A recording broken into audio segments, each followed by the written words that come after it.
अब रुको रुको, कोई नहीं, ये एक और है, तारीफ हमें मिलती रहेगी, तारीफ हमें मिलती रहेगी। छोड़िए आप मेरी बात सुनिए, इधर गौर कीजिए, इधर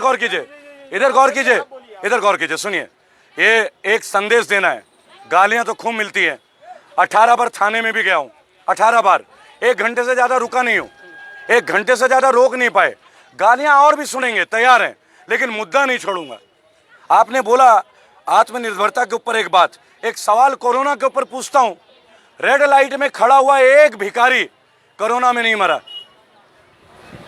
लाल बत्ती के सामने खड़ा हुआ एक भिखारी कोरोना में नहीं मरता, लेकिन बड़े बड़े लोग कोरोना में अस्पताल के अंदर मर रहे हैं। आप सोचिए, कोई घर में नहीं मर रहा, अस्पताल में क्यों मरता है? सवाल आपके सामने है, जवाब आप साथी पत्रकार हैं, आपको जवाब ढूंढना पड़ेगा। मोदी समर्थक या बीजेपी समर्थक ये कहते हैं कि जो काम 70 सालों में नहीं हुआ वो मोदी सरकार ने करके दिखाया, बिल्कुल सही, बना दिया, धारा 370 हटा दी, इस तरह की जो है चीजों का हवाला देते हैं। आप देखिए, इनसे तो इत्तेफाक बहुत आएगा, बहुत बेहतरीन वाला। जो काम 70 सालों में नहीं हुआ अब हुआ। जो ट्रेन दिल्ली से बिहार के लिए निकला था, जो ट्रेन बिहार से मुंबई से बिहार के लिए निकली थी, वो बंगाल पहुंच गई। ये 70 साल में पहले कभी नहीं हुआ। वो दिन दूर नहीं जब ये ट्रेन जापान पहुंच जाती। आप समझ रहे ना, हमारे देश में पहली बार सरकारी तंत्र प्राइवेटाइज्ड हो रहा है। प्राइवेटाइज्ड क्या 70 साल में सरकारी विभाग प्राइवेटाइज हुआ है क्या?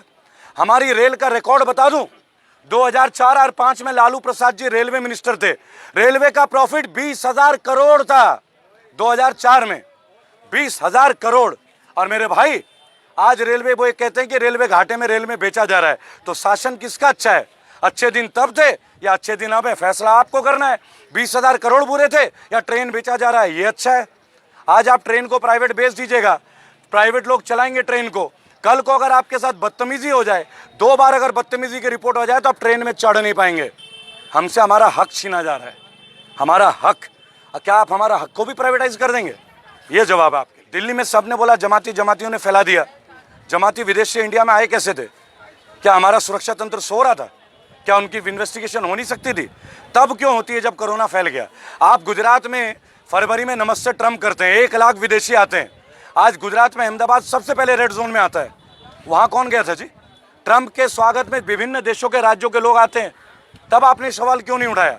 देखिए, बीमारी और बुराई की कोई जात नहीं होती, आपको ये बात समझना होगा। कोई हिंदू किसी मुसलमान को नहीं मारता, कोई मुसलमान किसी हिंदू को नहीं मारता। एक इंसान को मारता है, ये बात हमें समझना होगा। अब हम उसे, अब देखिए एक छोटी सी बात है ना, आप कपड़े की बात करते हैं। जब मैं कुर्ता पहनता हूँ, अगर यहाँ 2 फीते लग जाए तो पठान सूट बन जाता है, अगर कॉलर हो जाए तो हिंदू कुर्ता बन जाता है। चॉइस आपका है। ये भगवा है बोलते हैं, भगवा तो शिवाजी महाराज ने लहराया था। भगवा था स्वराज, हिंदुत्व के ऊपर नहीं था भगवा। आप पढ़िए कभी, भगवा का अर्थ क्या है? एक देश एक राष्ट्र एक। उसमें मुसलमान भी लड़े थे शिवाजी के साथ, तब आपने क्वेश्चन किया था क्या? देखिए, देश के लिए हर आदमी शहीद हो रहा है। औरंगजेब नाम का एक जम्मू कश्मीर पुलिस का सैनिक, उसकी हत्या हो जाती है, हत्या, तो वो मुसलमान था ना भाई, उसकी बात क्यों नहीं उठाते? एक ग्राम प्रधान को मार दिया जाता है कश्मीर में क्योंकि देश के लिए बात करता है, तब ये सवाल क्यों नहीं उठाते? सवाल उठाइए मुद्दों पे, जात बिरादरी को किनारे में रखिए। ये कपड़ा, पहले बकरा जो मुसलमान था, गाय हिंदू हो गई थी, अब कपड़ा भी धर्म जाति का प्रतीक बन रहा है। तय आपको करना है मेरे साथी दोस्त। हमारे देश का नाम क्या है? अगर कोई जवाब दे पाए तो जवाब दे दे। मैं तो क्या जवाब है बताइए आप? भारत।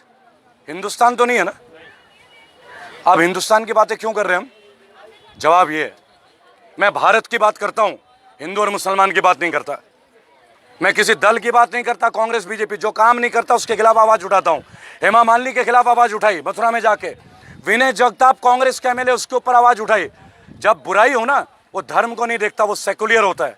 कोरोना भी सेकुलर है, आप देख रहे हो ना, सबको मास्क पहना देता है, सबको मास्क पहना देता है। देखिए मेरे भाई, पढ़ा लिखा साथी युवा हूं आपकी तरह, बहुत गलतियां कर सकता हूं, आप ही से सीखूंगा, लेकिन मुद्दे नहीं छोड़ूंगा।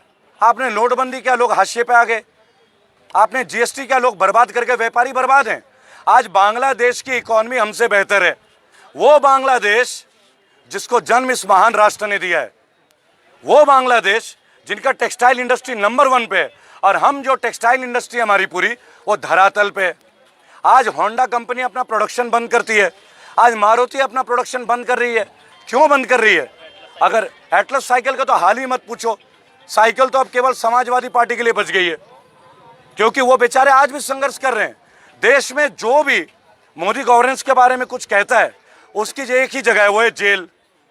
एक चौकीदार हमारे देश का जिसने ये कहा कि मैं चाय बेचता था, बहुत अच्छा लगा जब एक चाय वाला देश का प्रधानमंत्री बनता है। मैं तो पोस्ट ग्रेजुएट हूं, मुझे शौक नहीं है।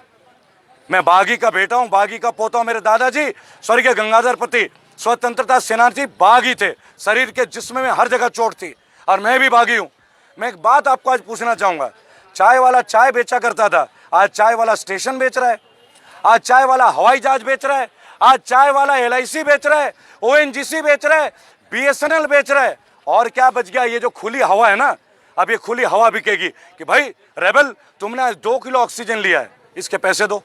अब ये होगा हमारे मुल्क में। वक्त है, जागिए, वक्त है, एकजुट होइए। लेकिन मेरे 9 करोड़ साथी जो मेरे संगठन के हिस्सा बन चुके हैं और आने वाले सदस्य जो हर सेकंड में बढ़ रहे हैं, उनसे मेरा हाथ जोड़ के एक विनम्र निवेदन है कि कृपया करके मोदी जी, योगी जी किसी के भी परिवार को गालियां ना दे। परिवार सबका होता है, माताएं बहनें सबकी होती हैं। अभद्र भाषा का इस्तेमाल ना करें। हम मुद्दों की लड़ाई लड़ रहे हैं और हम जीतेंगे। सर, निजीकरण की तरफ आपने इशारा किया, लेकिन सरकार का कहना है कि अगर निजीकरण होता है कंपनियों को तो जो जनता को व्यवस्था है, जो सेवाएं हैं, वो बहुत बेहतरीन तरीके से मिलेगी। बिल्कुल, ये बिल्कुल अच्छी बात कही है आपने। इसका एक ताज़ा उदाहरण आपको दे देता हूँ। दिल्ली में ज़्यादातर लोगों के एक केस है कि हॉस्पिटल वाले हम पे बहुत पैसे चार्ज कर रहे हैं। आप ही जर्नलिस्ट मीडिया में खबरें लाते हैं ना जी, 18 लाख, 20 लाख, 25 लाख, डेड बॉडी के ऊपर भी 5 लाख का बिल बना देते हैं।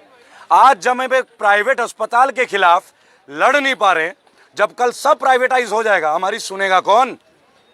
आप समझ रहे मैं किस खतरे की बात कर रहा हूं? आज सरकारी दफ्तर है तो हम कंप्लेन लिखा रहे हैं, कल आप पुलिस को भी प्राइवेट कर दीजिए।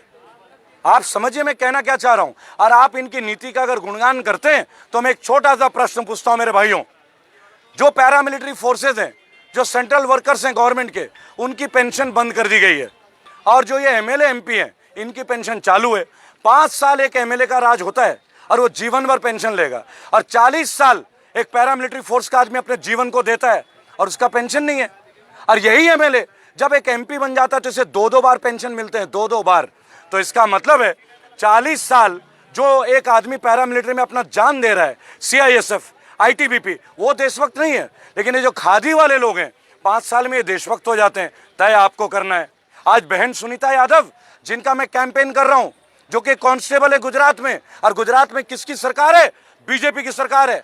और उन्होंने प्रकाश कनानी, जो वहां के स्वास्थ्य मंत्रालय जिन पे है, उनके बेटे को कोरोना में नियम तोड़ते हुए पाया गया तो उनको सस्पेंड कर दिया जाता है, उन पे इंक्वायरी बैठा दी जाती है, और फिर उन्हें माफी मांगनी पड़ती है एक पुलिस वाले को। भाई और बहनों, अगर पद पे बैठा हुआ अधिकारी का क्या हाल है, तो सड़क पे चलने वाला मेरे जैसा, आपके जैसा आदमी का क्या हाल हो सकता है? गजेंद्र जी, आप एक पत्रकार है, बेहतर समझ सकते हैं।